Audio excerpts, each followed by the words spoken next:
J'espère que vous allez bien. Moi, je vais super bien comme d'habitude. N'oubliez pas de partager, de liker et de vous abonner. Surtout, mettez le pouce en l'air pour encourager les histoires d'Akuma. Si vous passez ici pour la première fois, à travers nos histoires, nous racontons les morales de la vie et nous donnons des conseils. N'oubliez surtout pas de m'envoyer vos histoires au numéro qui s'affiche ci-dessous. Alors, on va recevoir l'histoire d'une abonnée encore aujourd'hui en live. J'ai une histoire que j'ai vue aujourd'hui sur les réseaux sociaux, les réseaux sociaux du Nigeria. C'est une histoire vraie. Ça s'est passé récemment là, cette année-là même. Et la dame est venue sur les réseaux sociaux pour demander de l'aide. Voilà. Donc, qu'est-ce qui se passe? C'était une branch manager d'une banque renommée au Nigeria. Elle était née d'une famille de 6 filles et était la première fille. Donc, comme on dit en Afrique, hein, quand tu as un bon job et tout ça, en plus tu es branch manager et tout ça là, tu as de l'argent quoi, donc tu t'occupes de la famille, surtout si tu viens d'une famille démunie, tu vois tous les regards sont sur toi et c'est toi qui s'occupe de la famille financièrement. Donc c'était son cas. Donc elle s'occupait de la famille, tout, et voilà, comme ça. Elle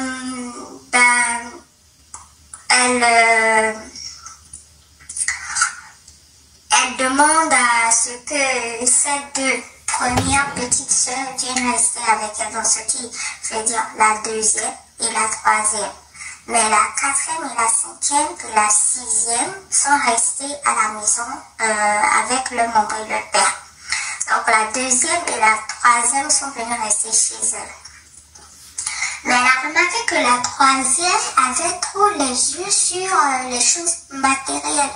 Oh, ma grande soeur, s'il te plaît, achète-moi un portable. Oh, ma grande soeur, s'il te plaît, achète-moi ceci. Il y a un nouveau truc en vogue là, s'il te plaît, bien achète-moi cette nouvelle perruque. C'est une des peurs qui vient de sortir. Mais non, les trucs comme ça dans la fille, elle met toujours les choses flash, quoi. Et elle, la grande soeur, bon, comme elle se dit, ah, je suis la grande soeur, j'aime mes soeurs, je veux m'occuper de mes soeurs, je veux les rendre heureuses. Juste par amour, elle les assistait financièrement, malgré le fait qu'elle vivait même dans sa maison à elle. Maintenant, la première chose d'abord, c'est toujours la troisième petite soeur. La troisième petite soeur lui dit, ah, vraiment ma grande soeur, toi là, c'est comment? Faut partager un peu ta gloire avec moi parce que tu as tout. C'est toi qui brille dans la famille. C'est toi qui as tout et tout ça. Oh, vraiment. Et il faut me donner un peu la chance que tu as là, vraiment. Et la fille dit, tu sais, les 5 doigts de la main n'ont pas la même taille. Quand le temps va venir, toi aussi tu auras ta gloire. Après tout là, tu es jeune, donc tu auras le temps de réaliser beaucoup de choses. Tu vois, non? C'est juste une histoire de temps et chance. Donc ça va venir, ne t'inquiète pas. Elle vient le jour encore, sa petite soeur, elle était à la cuisine en train de préparer. Et la petite soeur lui dit, non mais, faut me dire, la manière dont tu fais, tu travailles, tu as de l'argent, tu as des maisons, tu as des voitures, tu nous donnes de l'argent, je veux être comme toi, je veux être comme toi. Et puis là, quand tu dis, faut te calmer, le monde va venir. Pour l'instant, tu as un petit boulot, moi aussi c'est comme ça que j'ai commencé. Faut travailler dur, tu vas réussir dans la vie, il faut te calmer les trucs et tout, ok. Maintenant, un jour, elles sont toutes les trois, la première, ce qui veut dire la banque manager, avec les deux sœurs, la deuxième et la troisième, elles se sont bien habillées dans une tenue africaine qu'on appelle George au Nigeria. C'est une tenue spéciale qu'on appelle George. Donc elles ont porté la tenue là, chacune d'entre elles, et elles sont allées à la fête, à un mariage. Mais elle a dit quand elles sont revenues à la maison, tu sais, les fêtes en Afrique, c'est tardivement la nuit même que vous rentrez, toute fatiguée et tout. Donc ça, elle dit, ah, quand elle est rentrée, genre, elle a jeté, bon, elle était fatiguée, donc elle a balancé les habits quelque part, tout, et puis elle s'est endormie. Elle dit maintenant, le lendemain matin, quand elle se réveille, elle cherche où est-ce qu'elle avait mis cette tenue, chaussée ou autre, quoi. Elle remarque qu'elle ne retrouve pas la jupe, mais elle a seulement vu le haut. Elle cherche, elle trouve pas.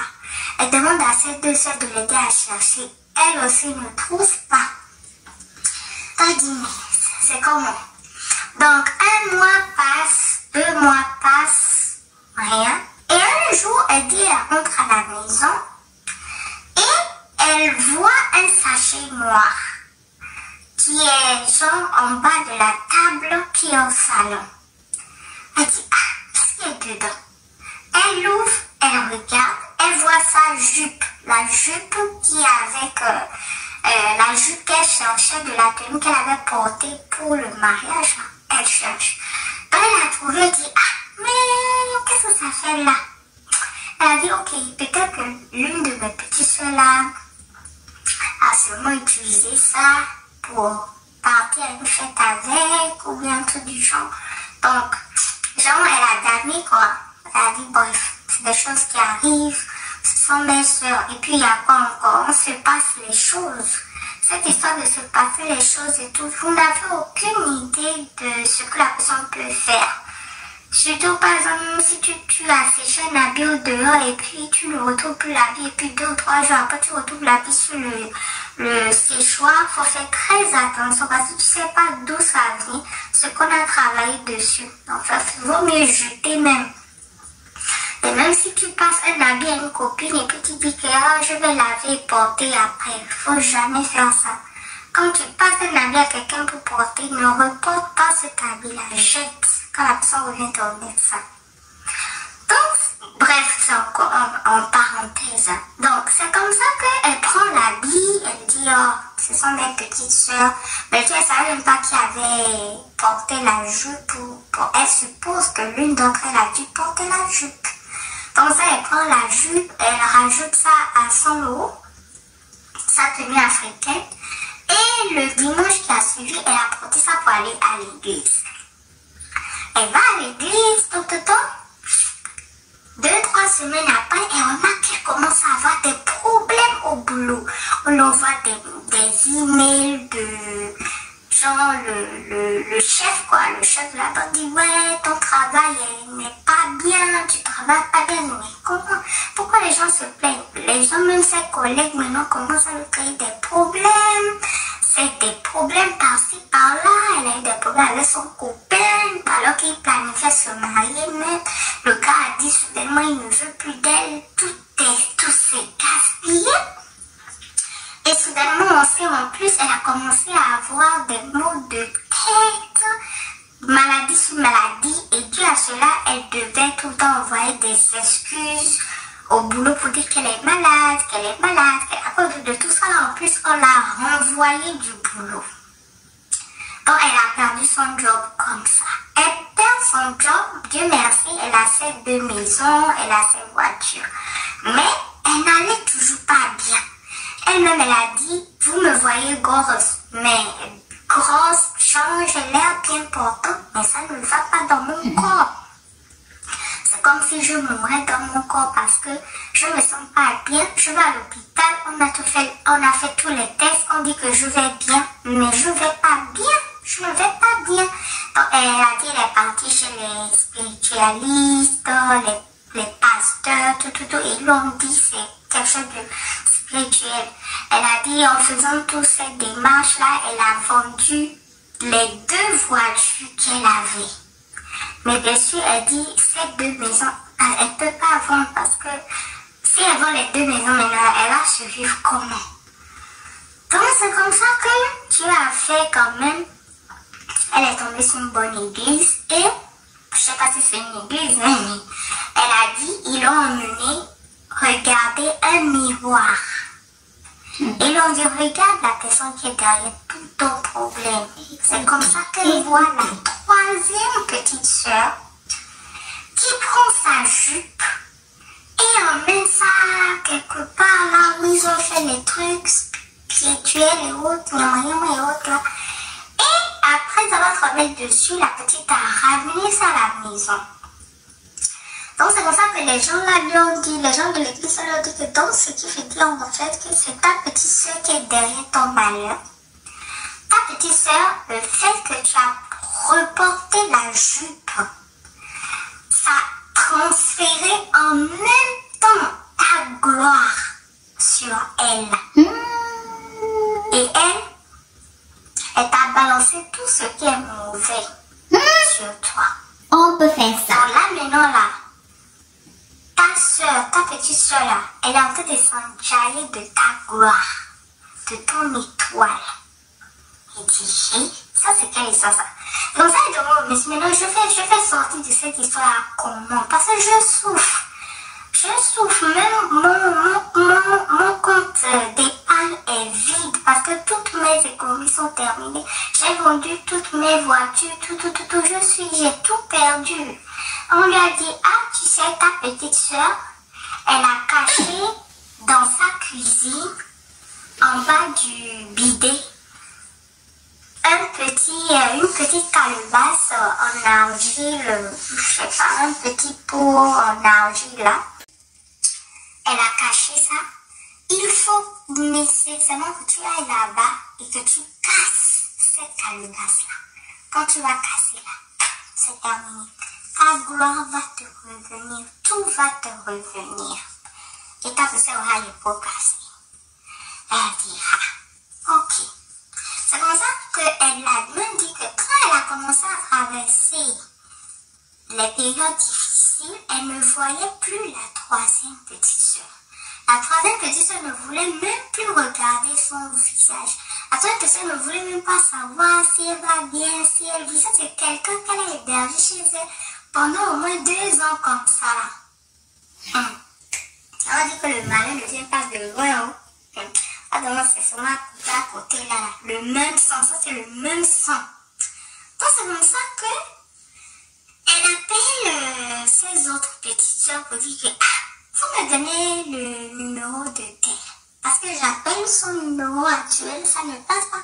C'est comme ça que les autres lui disent que oh, elle a même changé son numéro, hein, que maintenant là, hey, la go, elle voyage, elle a de l'argent, elle a apparemment acheté des voitures, elle est en train de construire même des maisons. La fille a dit, what?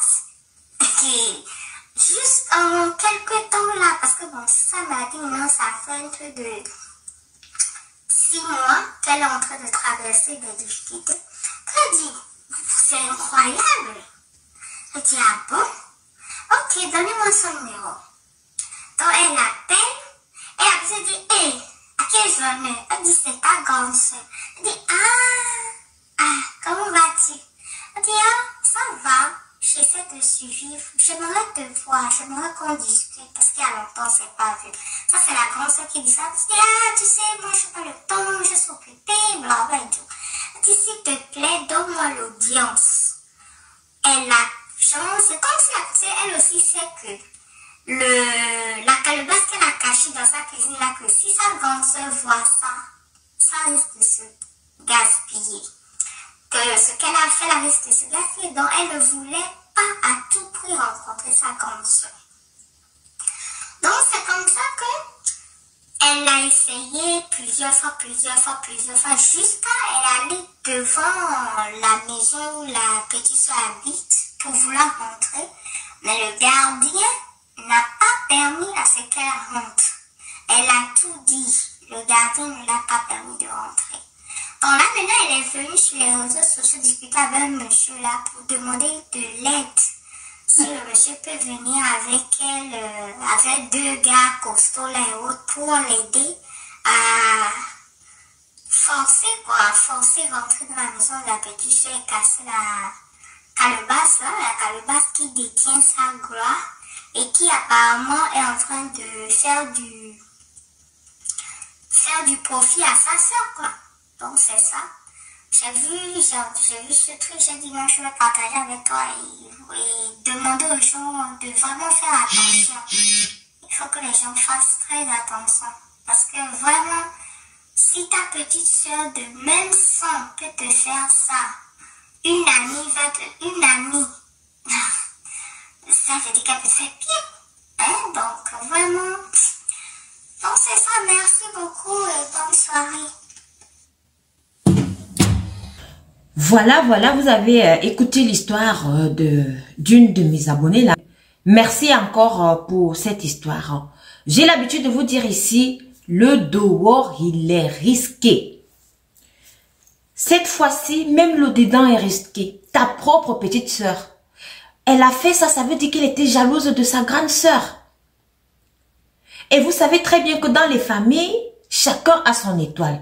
Il y a des grandes sœurs qui brisent, comme on a l'habitude de dire. Il y a des grandes sœurs qui sont célèbres, il y a des petites sœurs qui sont toujours là. Chacun a son étoile et chacun a son temps. La petite sœur qui enviait sa grande sœur. Et regardez dans quel état elle a laissé sa grande sœur.